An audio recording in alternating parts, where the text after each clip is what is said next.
ఇప్పుడు మనకు fertilisers problem చాలా ఎక్కువగా ఉన్నది. ఇది అంటే ఏ రకంగా ఇమ్మీడియట్గా, ఎందుకంటే ఇది ఒక అర్జెన్సీ అనుకోవాలి. ఇది టోటల్ అగ్రికల్చర్ సిస్టంలోనే అర్జెన్సీ. ఎందుకంటే ఓవరాల్గా యూరియా ఎస్పెషలీ అది ఎల్పిజి ద్వారా ప్రొడక్షన్ అవుతుంది కాబట్టి అది ఎల్పిజి అవైలబిలిటీ తగ్గింది. అంటే గ్లోబల్ సినరియో, అటు మిడిల్ ఈస్ట్, అక్కడ వార్ సిచ్యువేషన్ అనండి, ఓవరాల్గా ఈ యొక్క ఇన్సెక్యూరిటీ అనేది పెరిగింది. కాబట్టి మొత్తానికి కూడా ప్రైజెస్ అనేది కూడా పెరుగుకుంటూ వచ్చింది ఇప్పుడు. సో గవర్నమెంట్ ఆఫ్ ఇండియాకి సబ్సిడీస్ ఏవైతే ఇస్తారో దాదాపు 2 లక్షల కోట్లు ఈ ఫర్టిలైజర్స్ విషయంలో. సో ఇదంతా కూడా ఇప్పుడు ఇంకా బర్డన్ అనేది కూడా అవుతుంది. సో అన్సస్టైనబుల్ సిచ్యువేషన్లో ఉన్నాం కాబట్టి ప్రత్యామ్నాయంగా గవర్నమెంట్ ఆఫ్ ఇండియా కూడా మనం ఏం చేస్తే బెటరు అనే దానికి ఇది నేచురల్ ఫార్మింగ్ మిషన్ అనండి, లేదా soil health cards, soil organic carbon improvements, లేదా లోకల్ ఫర్టిలైజర్స్ ప్రొడక్షను, ఇలాంటి రకరకాలు వాళ్ళు ఆల్రెడీ ఇనిషియేట్ చేశారు. సో ఇక్కడ హెల్దీ సాయిల్స్, స్ట్రాంగర్ క్రాప్స్, ఇది మన క్లైమేట్ రెసిలియన్స్లో చాలా ముఖ్యము. ఎందుకంటే ఇప్పుడు వాతావరణ మార్పులల్లో భూమి వేడెక్కడము, లేదా టైంకి వర్షాలు పడకపోవడము, సో ఇలాంటి ఛాలెంజెస్ కూడా చాలా ఉన్నాయి మనకు. ఇంకోటి క్లైమేట్ చేంజ్ మిటిగేషన్లో భాగంగా మనకు టోటల్ ఎమిషన్స్ తగ్గించాలి అనేది కూడా ఒక పాలసీ ఉన్నది. ఇది కూడా అటు అంతర్జాతీయంగా కూడా అన్ని దేశాలు కంపల్సరీ వాళ్ళ దేశాలల్లో రిడక్షన్ చేయాలి.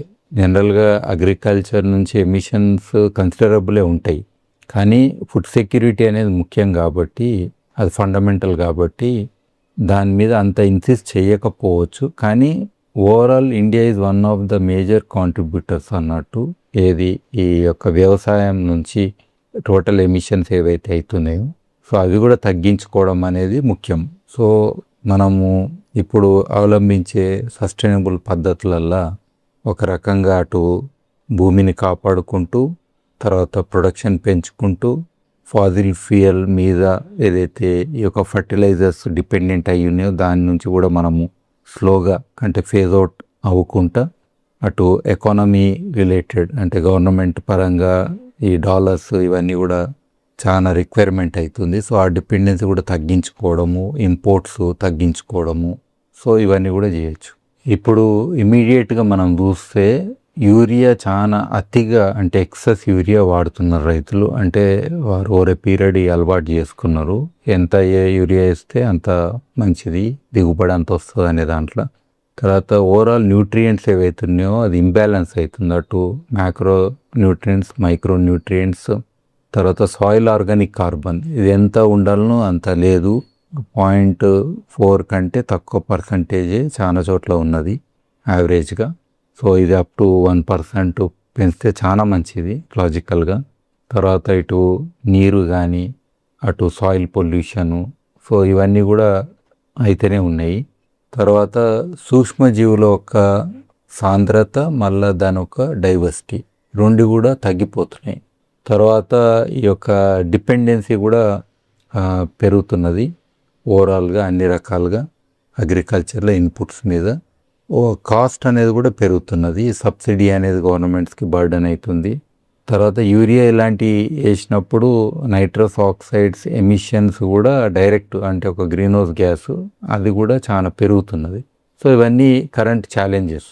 అయితే మనం ఈ బయోచార్ బేస్డ్ ఫర్టిలైజర్స్ అంటే లోకల్ ఫర్టిలైజర్స్ని బయోచార్ తోటి కలిపి మనము ఒక మంచి ఎరువు లోకల్గా ఉన్న రైతులకు అందించవచ్చు.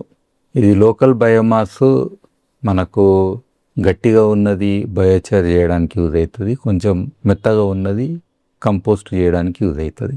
సో ఈ రెండు కాంబినేషను బెస్ట్ కాంబినేషన్ అన్నట్టు బయోచార్ బేస్డ్ ఫర్టిలైజర్స్. సో ఈ యొక్క ఆర్టిజనల్ పైరాలసిస్ యూనిట్స్ కానీ, లేదా రిటార్ట్స్ కానీ, కిల్స్ కానీ, సో ఈ పద్ధతిలో చేసుకొని లోకల్గానే మనం న్యూట్రియంట్ ఎన్రిచ్మెంట్, బ్లెండింగ్ ఇవన్నీ కూడా చేసుకుంటే చాలా మంచిది.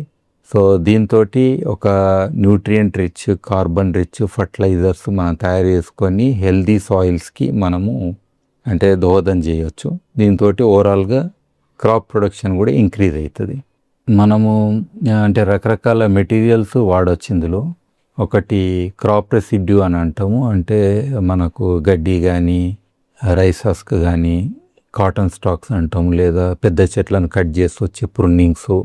ఇదే కాక కొన్ని లోకల్ అగ్రికల్చర్ బేస్డ్ ఇండస్ట్రీస్ ఉంటే, లైక్ షుగర్ కేన్ ఇండస్ట్రీ ఉంటే ప్రెస్ మడ్ కానీ, బగ్గాస్ కానీ, మళ్ళీ రైస్ హస్క్ రైస్ మిల్స్లకించి మొలాసిస్.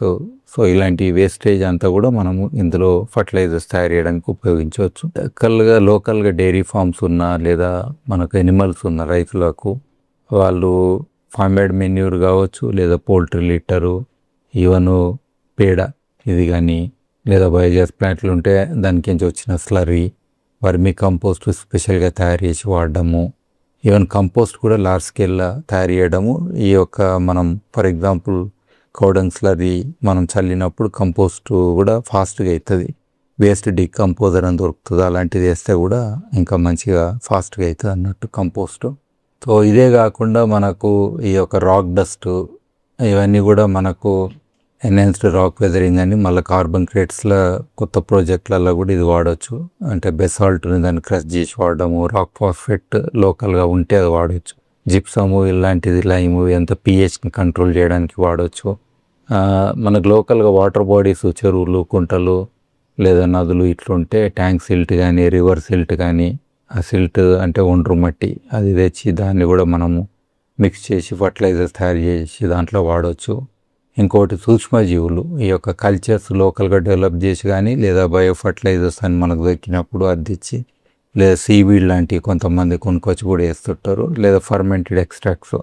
ఇట్లా రకరకాల మనం ఇన్పుట్స్ ఈ యొక్క లోకలైజ్డ్ బయోచార్ బేస్డ్ ఫర్టిలైజర్ తయారు చేసినప్పుడు వాడుకోవచ్చు. ఇది రకరకాల బయోచార్ బేస్డ్ ఫర్టిలైజర్స్ తయారు చేసినప్పుడు మనం బయోచార్ కంపోస్ట్ అని, అంటే 50% బయోచార్ 50% లోకల్ ఎరువు రెండు కలిపితే బయోచార్ కంపోస్ట్ అనేది అవుతుంది. సో దాన్ని వాడుకోవచ్చు. లేదా ఫార్మేడ్ మెన్యూర్ని ప్లస్ బయోచార్ని కలపడం, లైక్ గోచార్ గోల్డెన్ అన్న అట్లా. అంటే మనకు పెంట కుప్పలలో డైరెక్ట్ బొగ్గు చల్లడము, లేదా క్యాటిల్ షెడ్ల బొగ్గు చల్లి ఎవ్రీడే కలెక్ట్ చేసుకోవడము, అది కూడా ఎన్రిచ్ అయ్యి ఉంటుంది, అది కూడా చాలా యూస్ఫుల్.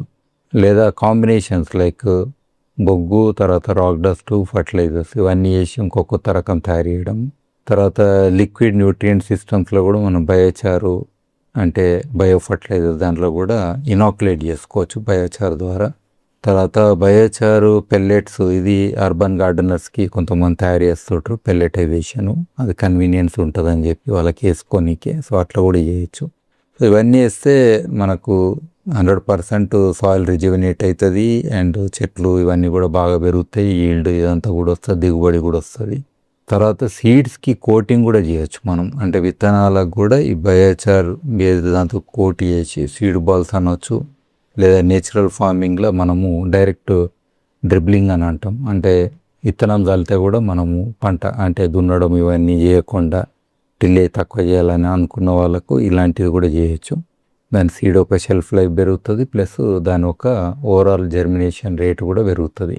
మనము ఈ రకంగా లోకలైజ్ ఫర్టిలైజర్స్ ఇవన్నీ చేయడం మొదలు పెడితే ఇప్పుడు ఈ ఫర్టిలైజర్స్ అంతా కూడా సెంట్రలైజ్డ్, అంటే నేషనల్ లెవెల్లో ఇంటర్నేషనల్ లెవెల్లో ఇంపోర్ట్ అట్లా చేసి మనకు ఇండస్ట్రియల్ స్కేల్లో వస్తుంది రైతులకు. ఒకప్పుడు రైతులే సొంతంగా చేసుకునేటోళ్ళు. అట్లీస్ట్ ఇప్పుడు 10% మనం రీప్లేస్మెంట్ చేయడం మొదలు పెట్టినా కొన్ని లక్షల మందికి, అంటే ఈ యొక్క బయోమాస్ కలెక్షన్ చేసే దాంట్లో ఎంప్లాయ్మెంట్ వస్తుంది.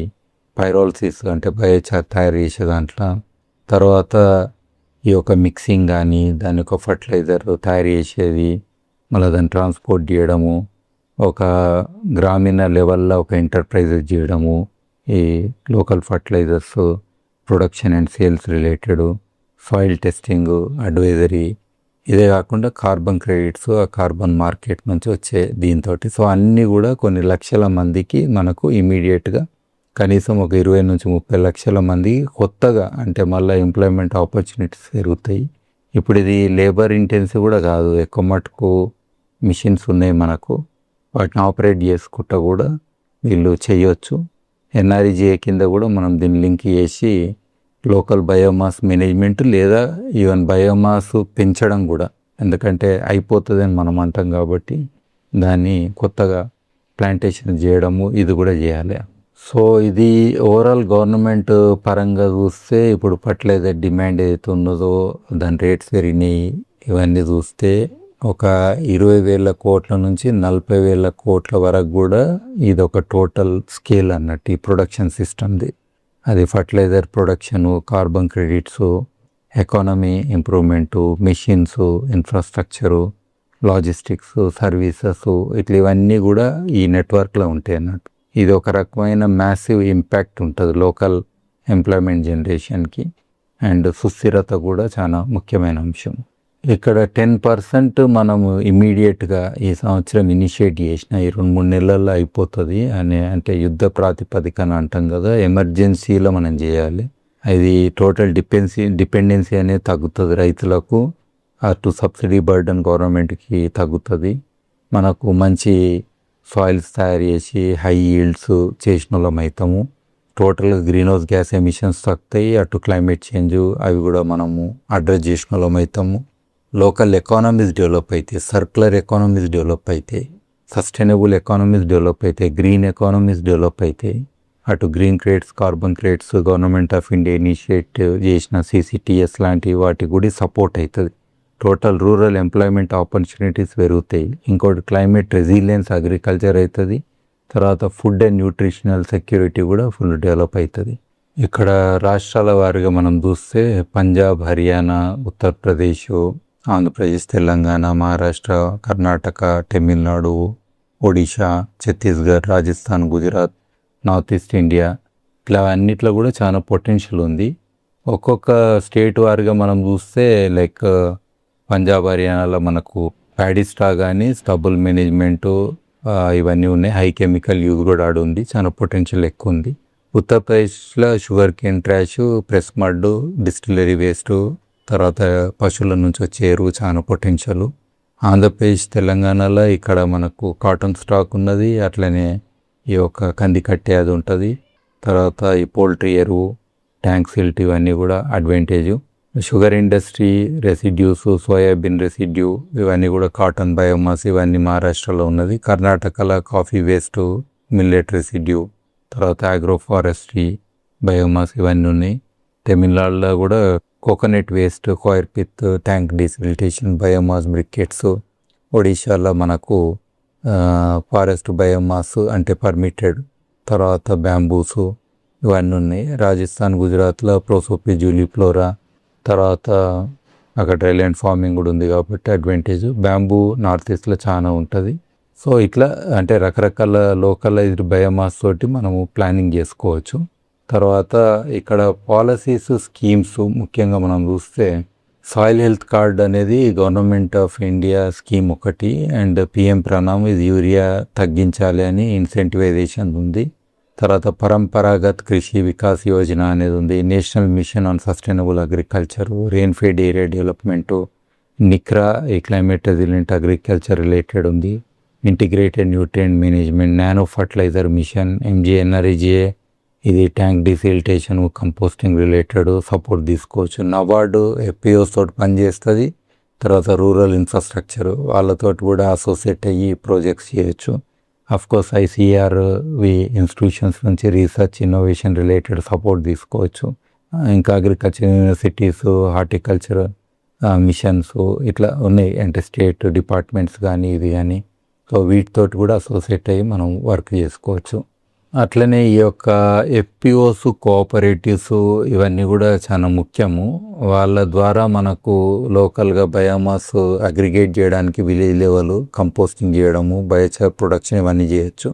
అంటే క్లస్టర్ లెవెల్ ఒక హబ్ మోడల్ లెక్క పెట్టుకుంటే బ్లెండింగ్ చేయడము, స్టాండర్డైజేషన్ చేయడం, ఎరువుల్ని న్యూట్రియంట్ ఎన్రిచ్మెంట్ చేయడము, మైక్రోబియల్ ఇనాక్యులేషన్ చేయడము, సో ఇవన్నీ కూడా చేసుకోవచ్చు. అండ్ డిస్ట్రిక్ట్ లెవెల్లో ప్యాకేజింగ్, బ్రాండింగ్ అంటే ఈ కలెక్టర్ గారి ఆధ్వర్యంలో కూడా మనం చేయొచ్చు. ఇది టెస్టింగ్, క్వాలిటీ, లాజిస్టిక్స్, మార్కెటింగు, ఈ కార్బన్ క్రెడిట్ సర్టిఫికేషన్ ఇవన్నీ కూడా చేయొచ్చు. అంటే ఒక జిల్లాలో కనీసం ఒక 10 మండలాలలో కూడా ఇలాంటివి మనం ఇనిషియేట్ చేయవచ్చు. అంటే మండలానికి ఒకటి ఒక పెద్ద ఫర్టిలైజర్ ప్రొడక్షన్ది చేయొచ్చు, వాటి విలేజ్ లెవెల్ కలెక్షన్ అయ్యి సెంట్రలైజ్ పాయింట్కి వెళ్తుంది అన్నట్టు.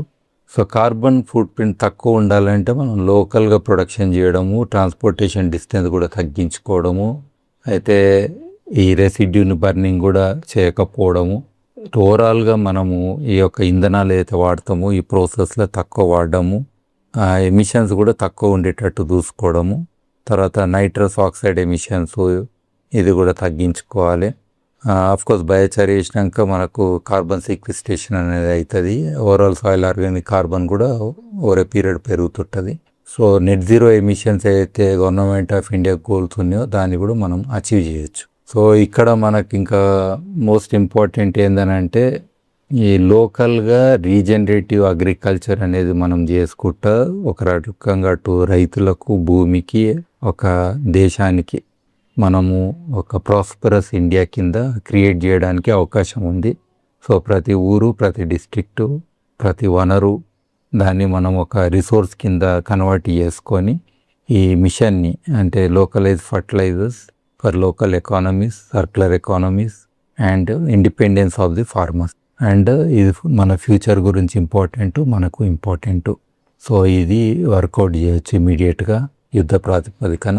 సో ఫైనల్గా local soils, local resources and local fertilisers, అది ఒక భారతదేశానికి సుస్థిరమైన ఫ్యూచర్ గురించి.